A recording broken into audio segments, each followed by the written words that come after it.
Can you imagine this? You're 26 years old, you earn a salary of 70,000 at the end of the month in Kenya. I mean, seriously, you Kenyans know, earning that amount of money in Kenya per month, that's quite a good amount of money. And you're only 26 years old. Okay, now the question is this, and I pay my car loan, which is far much higher compared to my rent. I simply earn 70,000 Kenyan shillings and I pay far much amount of money towards my car than that what I pay towards my house. Okay, fine. Now, this is type of the comments and actually the type of the clients that I do receive each and every time for my services. And by the way, if you are out there and would like to reach for my services, I offer those services at a personal level. You can grab my number from that description of this specific video. You can pick it up and have a conversation, obviously for a cup of coffee. Now, this is a situation of an individual who is making a whopping 70,000, at the end of the month. And the car loan that he's paying 27,000 rather per month. And the rent is 18,000. Married? No, unmarried. Now, you see, if you have ever had something called poor financial skills, and you've ever had something called, you have what we call the consumer mentality. You see, consumer mentality or consumer mindset. That's what we can call it, consumer mindset. You see, you believe or you subscribe to the understanding of, hey, money should be spent. I mean, for God's sake, I'm only 26 years old. I have no responsibilities. I have no wife. I have no kids. Probably there's nobody at home who is asking for my money. Therefore, meaning I'm not paying any black tax. And yeah, why not consume my money? You know, after all, I've got a job. You know, you see, this is the reality on the ground. This is what some of the Kenyans are suffering from. And by the time you realize you are old, you have never done anything, you've never invested, or probably you get fired, or maybe another corona shows up, and you've never even known, you don't even have another stream of income. Let me tell you one secret. When you are young, sometimes you get misadvised. When you are young, that's the best time you can sacrifice. I mean, seriously, when you are young, you can actually even ignore your lunch, and everything will be okay. But there you are told, hey, you're young, you're supposed to be happy at all the times and what have you. They feed your emotional aspect of you. But it's something called the logical aspect of you. Can you imagine this individual? Well, fine, let me just shed some light on this. Perhaps maybe this guy is for the job. But now, let me just shed some light. Now, this dude or this guy actually acquired this car. Okay, and the guy acquired this car and he just want to, have fun. And I asked, okay, this car for the purposes of transport, maybe are you in a transport business, maybe logistics or something of sort? The guy said, no. I mean, it's just my car for moving from one point to the other. Or maybe, well, during the weekend, I love doing what we call the road drive or road test, whatever. There's that thing of you adventuring with your cars and what have you. So I told him, okay, fine, you just bought this car. Actually, you never buy because you're paying an outstanding loan of 27,000. Ask, what the heck? What type of a car is that? All right. So the point is, they don't want to name any car because I'm not here to advertise those cars and what have you. The point is, he's paying 27,000 at the end of the month. And this guy is supposed to pay for this car for the next 2.5 years. Now you ask yourself, when will you ever thought, I mean, seriously, at this age, there's nothing wrong with you getting a car. And I made a video about how or when you're supposed to buy a car. And I've actually drew a very, very distinctive approach of this aspect. There is nothing wrong with you buying a car before buying a land. It all depends the purpose of you buying that car. Maybe you're on a taxi business. No problem with that. But you see, you buying a car, you're into a transport business, you're not doing any business. That car, first of all, it's a liability. Meaning it takes money out of your pocket. Why? It needs some services too. It needs some fueling. And number 3, obviously you need quite a secured place. Therefore, that's why he's getting this 18,000 rental. All right, that's a reality. I mean, it comes with other hooks attached for you to actually maintain this specific car. So what exactly is the best thing to do in this life? Ain't discouraging anybody from acquiring a car, but you're supposed to use a very distinctive procedure. Okay, this individual, I would prefer when he actually channels somebody. And I ask, how much are you setting aside for the savings? No, saving is not in my language. I don't even save. What I do, I just keep my money in the bank, and by the time I clear this amount of money, another one shows up. You see, let me tell you one secret. Some opportunities, if you do not utilize them well, you can get yourself into mess. All right? Though you can have a second chance in life, but you see, you cannot rely on that.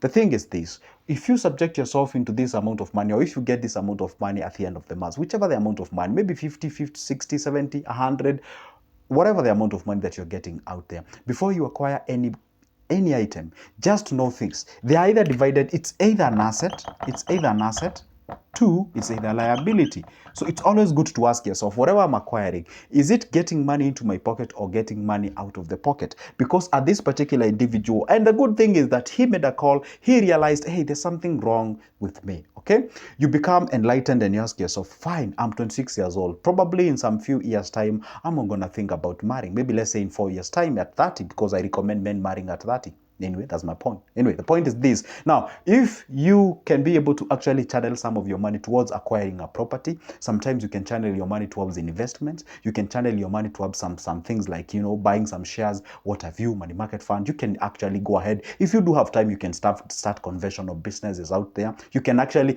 you'd rather give me a call and tell me like, hey, I'm channeling 27,000 towards repaying a land that I'm acquiring somewhere. It makes sense because the land is appreciating. Okay, at that particular point, we say you're secure or your future is a bit secured. But when you use this kind of a character, when you're channeling this money in these proportions, you're going to get yourself into the problem. Now, what is my suggestion? My suggestion is this.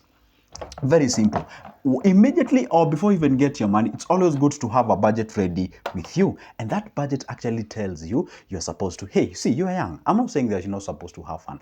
Have fun. But it's always good to make sure that at least you understand, hey, what is my savings? It's good to have your savings ready. Two, what my recurrent expenditure, that is the money that I have to utilize each and every time for my rent, for my food, for my all those kind of utilities, water and electricity, okay? And number three, you're supposed to ask yourself, fine, now, do I have any loans, debts outstanding? If no, maybe let's say debts and what have you, stroke black tax, okay? You're supposed to ask yourself whether you have those ones. And number three, you ask yourself now, hey, guess what? I need to enjoy myself. I need to move from one point to the other. I need to have fun and all those kind of things. Entertainment. How much goes for my entertainment? Okay? And by the way, when you realize you save, and I always say, when you are young, aim towards saving at least 40% of your total income. When you are young, when you do not have much of the responsibilities on top of you, save as much as this, right? Unless maybe you have some responsibilities of you paying the black tax, helping your parents, your siblings, and what have you. But if you're young, focus on actually upping that game up to the 40% of your total income. Now, the rest, now you channel it towards your recurrent expenditure. It doesn't make any sense you paying a house rent worth 18,000 at the end of the month and you're only living single. All right, now the point is this. I mean, seriously, that there's some people who are earning half of that amount of money. There is a family that is earning 35,000 at the end of the month. That guy has a family, has a kid and wife and what have you, and they are living comfortably. So the point is this: incorporate what we call budgeting. Have yourself budgeting. Budgeting may not sound like a very good and amazing thing I've ever had, because hey, it means that you have to cut down some of the expenditures and some things that makes you happy and what have you, but it really helps you. And I would advise you, these young guys who are out there and who are watching me, and maybe you are kind of old and you have an individual whom you can share this information with, channel more of your money towards assets, not liabilities. And then after that, the asset generates money through what we call the passive income. Now you can buy the liabilities using the passive income. Why? Because even if you buy the liabilities with the passive income, the asset is still there. You're still getting what we call the money is still flowing in, and the asset still remains constant. Because the whole purpose of you getting the salary at the end of the day, week, or month is to make sure that at least you sustain yourself and get the normal things for you to keep up with the life. But if you spill over towards making sure that that money is actually buying you the liabilities, you're gonna get yourself into the troubles or into troubles. Okay, so the point is this: incorporate budgeting in your life. And this is a point where I love to introduce my booklet about financial management. That booklet actually outlines everything about financial management. What percentage should be dedicated towards savings? How are you supposed to approach your debt? How are you supposed to repay your debt? How are you supposed to handle the black tax and what have you, school fees and other recurrent expenditures? That, if you can have it with yourself, and then immediately money shows up, then you can be able to know, hey, this amount of money goes here, and by the time you know, everything will be okay. But otherwise, if you continue with the same character, and I know there's someone who is watching this video and probably they're doing the same, and this mentality of saying, hey, YOLO, you only live once, what if you save and die? Some people who ask me, hey, see, life is short, life is for the living. In Swahili they say, hey, na nikisave nikufe and whatever. I mean, seriously, if you argue from that particular point, then we say you're actually being ignorant, and that can actually get yourself into lots of problems. So what is my recommendation? My recommendation is this. Creating wealth, you're supposed to avoid what we call the consumer mindset. And what we say is that incorporate, understand that the money is tool. If you have never had this, use money. Money is always a tool. It's a tool to make more, to make more, okay? It's an opportunity given to make more. It's like a Thor. Thor is like that or a boat thing to cross you to the other side. So use money as a tool. View it as a tool. Don't view it as a commodity to be consumed. View it as a tool. For example, if right now I give you 10,000 and I tell you, hey, tomorrow morning make me, or rather say, give you 10,000 and I tell you, hey, make me 2,000 out of that 10,000. So that 10,000 is actually a tool to make the 2,000. View it that way. But if I give you 10,000, now you think, hey, 10,000 has the capability of acquiring me an Air Force shoes or something. You see, if you have that kind of a mentality, then you're going to run out of money. But you have the mentality of, hey, I get $1,000,000 bob. Hey, that's a tool that has actually elevated me to making more money. And that's why these people actually have this mentality of this saying of, the rich becomes richer. You know why? Because they have the tool to make more money.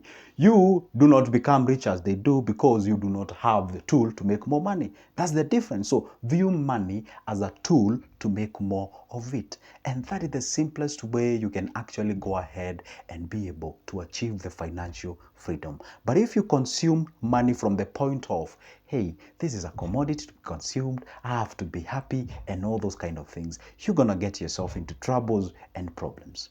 That marks the end of my video. But guess what? It's not the end of me posting a video each and every day. All right? So if you don't want to miss any of my good videos in the future, do this. Doesn't cost you anything. That's the most amazing part of it. It only takes 1 second. And I bet you got it. How do you do that? Down below here on your right, there is a small button written subscribe. It is in black. Hit that magical button, turn that notification bell, and like this video. And by only doing that, a whole YouTube, can you imagine this? A whole YouTube will give you a notification whenever I upload a new YouTube video. That's exactly how I do it, all right? And by the way, grab my number from the description. Let's have a conversation. They say when we stop talking, we start fighting. For now, it's a goodbye. See ya.